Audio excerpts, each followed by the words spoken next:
หนึ่งเก่าพี่น้องหนึ่งเก่าเฮ็ดแนวกินได้มื้อนี้เด้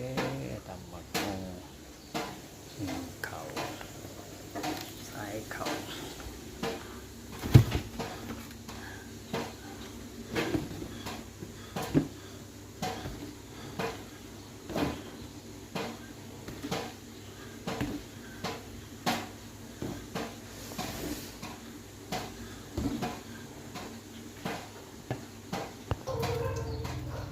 แต่งทอดพี่น้อง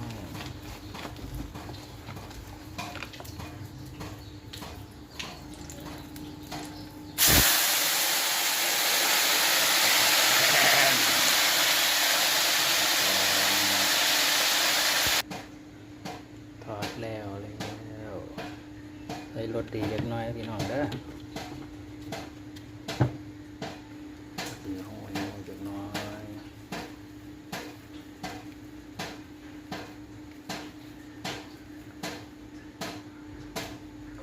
คนพี่น้อง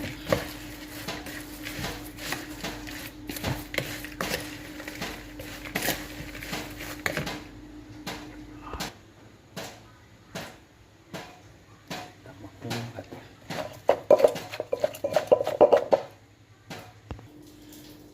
เสร็จแล้ว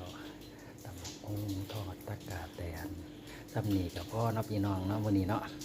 กินซ้ำตายพี่น้องเอ้ยซ้ำนี่พ่อนะครับ